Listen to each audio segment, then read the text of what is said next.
So there's an article that I found on Off Guardian which summarizes a lot of the illusion under which most people in the developed world live under and don't realize that this is actually the reality of the situation for most people, especially those of our American Atlantic brethren. And the title of the article is "The Stealing of America. You're not a citizen, you are a revenue stream for the power elite," by John and Nisha Whitehead. It will be linked in the description below for your own reading. You're not imagining it. Everything costs more. Everything is monitored. Everything feels like it's designed to take from your wallet, your time, your freedom. That's because it is. The government has turned everyday life into a revenue stream, funding endless wars, bloated agencies, surveillance systems, and profit-driven policing, all on your dime. You're not just paying taxes, you're paying to be watched, paying to be policed, paying to be controlled. This isn't government, it's a business model. By now, it has become painfully clear that the only economic plan being advanced by the Trump administration is the kind that enriches the oligarchy at the expense of everyone else. If the government's newly dubbed war on waste, headed by Vice President J.D. Vance, is anything like its deceptively futile past efforts to drain the swamp and use Doge to cut spending that is inefficient, we should expect to see corruption, graft, and waste rise while vital programs that benefit the taxpayer get slashed. The level of self-serving corruption, indulgence, and excess by the ruling elite class while Americans struggle to make ends meet is off the charts. Under President Trump, his gilding of the White House has coincided with the dawn of a new self-serving age of indulgence for the American oligarchy.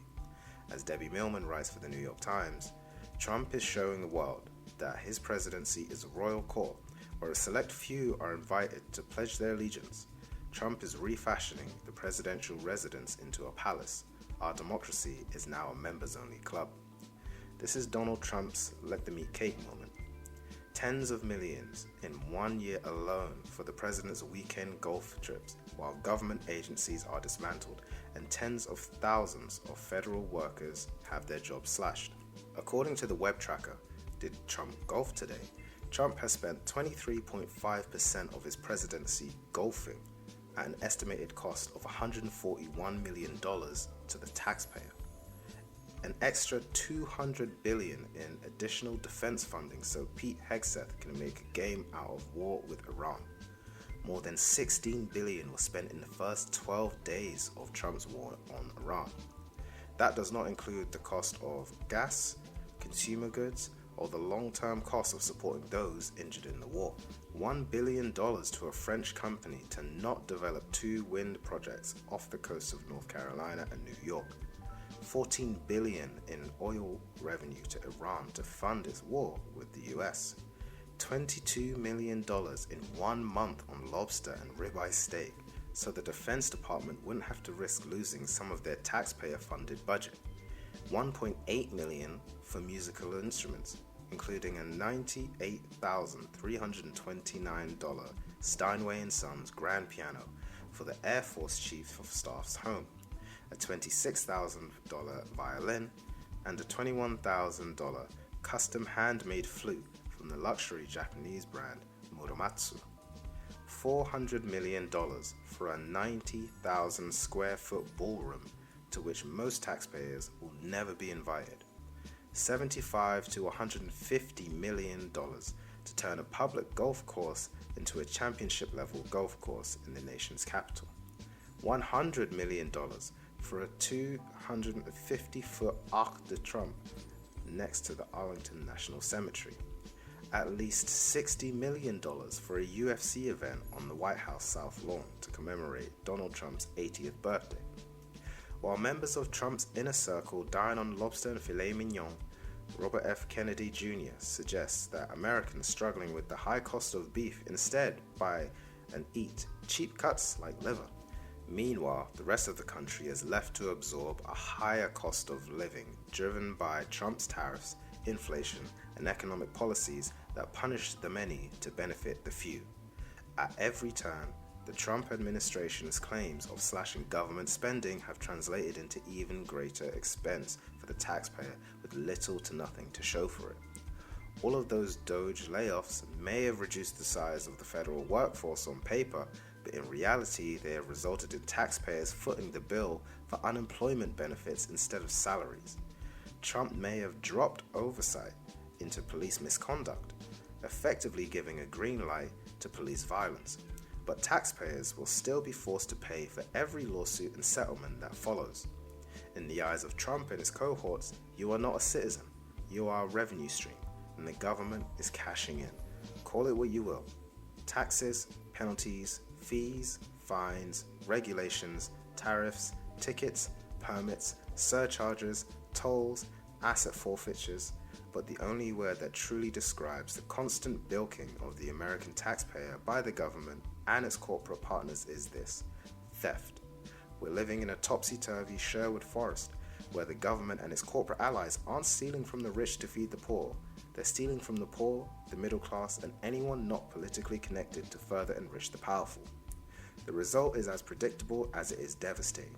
The poor get poorer, the rich get richer, and the American dream has been replaced by a surveillance state propped up by endless war, crippling debt, and legalized plunder. What Americans still fail to grasp is this: if the government can take your property, your income, your privacy, and your freedom at will, you don't have rights, you have privileges, and privileges can be revoked. The American police state, with its surveillance cameras, militarized police, SWAT raids, fusion centers, drones, AI tracking systems, predictive policing algorithms, asset forfeiture schemes, and privatized prisons, is not about keeping you safe. It's about profit. It's a sprawling, multi-trillion-dollar ecosystem designed to move money from taxpayers through government agencies and into corporate hands, all under the ever-shifting justifications of security, law and order, and national emergency. The rationalizations never change. We are told it is about terrorism, drugs, immigration, public safety, or civil unrest. Today, those justifications have simply been expanded to include artificial intelligence, foreign adversaries, domestic extremism, and a permanent state of war abroad. But these are the pretexts. The real motive has remained the same for decades: control the population, monetize the system, and keep the money flowing upward. Follow the money and the truth becomes impossible to ignore. The government isn't serving you, it's billing you. The federal government is now barreling toward a $1.5 trillion in annual military spending, a staggering escalation that will add trillions more to the national debt in the upcoming decade. At the same time, the Trump administration is pouring hundreds of billions more into a widening conflict with Iran, where the cost of war is measured not only in lives lost, but in taxpayer dollars funneled directly into the coffers of defense contractors. At home, policing has become a billion-dollar industry unto itself. Federal, state, and local governments spend more than $80 billion a year on policing. Much of it is used to transform civilian police forces into paramilitary units equipped with battlefield weapons and surveillance technology. The prison system continues to operate as a profit engine, costing more than $100 billion annually, while warehousing nearly 2 million people and placing millions more under government supervision. It costs taxpayers tens of thousands of dollars each year to incarcerate a single individual, many of them non-violent offenders, while private prison corporations reap the financial rewards of a system designed to keep cells full. Through civil asset forfeiture, law enforcement agencies seize billions of dollars in cash, cars, and property, often without ever charging the owner with a crime, creating a perverse incentive to police for profit rather than justice. The Department of Homeland Security, once sold to the public as a temporary safeguard, has become a permanent fixture of the American landscape, consuming more than $100 billion annually, while expanding its reach into every corner of domestic life. Immigration enforcement has evolved into a sprawling detention and deportation machine fueled by tens of billions in taxpayer funding, increasingly targeting not only undocumented immigrants, but also legal residents and individuals whose only offense is dissent. Layered on top of all of this is a rapidly expanding digital dragnet in which government agencies partner with private tech companies to deploy artificial intelligence systems capable of tracking, predicting, and cataloging human behavior, turning everyday life into a series of data points to be monitored, analyzed, and controlled. Even local governments have been drawn into the scheme, generating billions through fines, fees, traffic cameras, and automated enforcement systems that disproportionately target those least able to pay, turning ordinary citizens into revenue streams. This is not accidental. This is a business model. The same government that claims it cannot afford healthcare, education, or housing somehow always finds unlimited funds for war. As President Eisenhower warned, the military-industrial complex feeds on conflict, and today that machine has become both global and permanent. The wars do not end, the spending does not stop, and the bill always comes due to the American taxpayer. Every bomb that falls, every missile launched, every drone strike carried out carries a price tag, and that price tag has your name on it. At home, the logic is no different.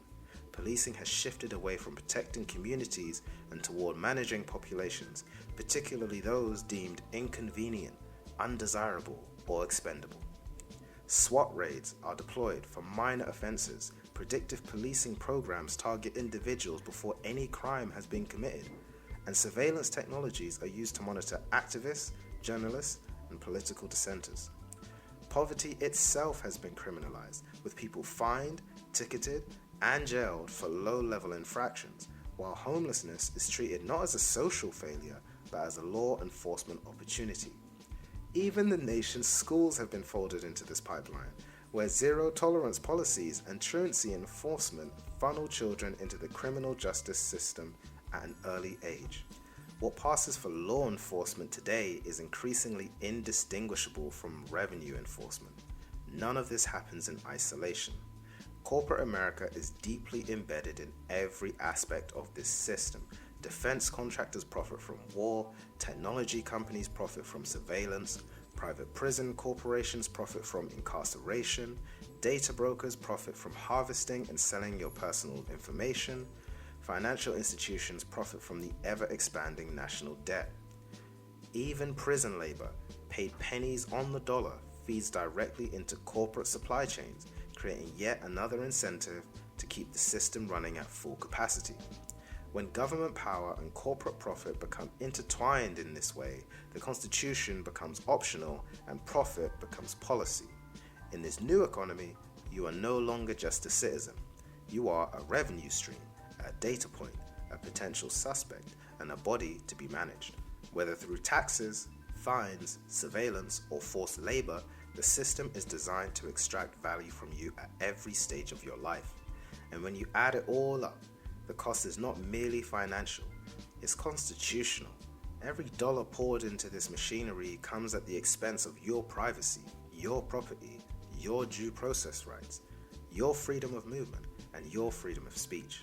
As is made clear in Battlefield America, The War on the American People, and in its fictional counterpart, The Eric Blair Diaries, this is the real bottom line. You are paying for the erosion of your own freedoms.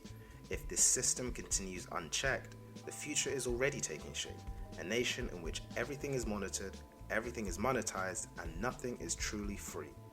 The solution is not more funding, more surveillance, or more enforcement. It's the opposite. It is the time to defund the police state, dismantle the profit incentives, restore constitutional limits, and return power and resources to the people. Because until that happens, the theft will continue, and the only question left will be, how much is there left to steal?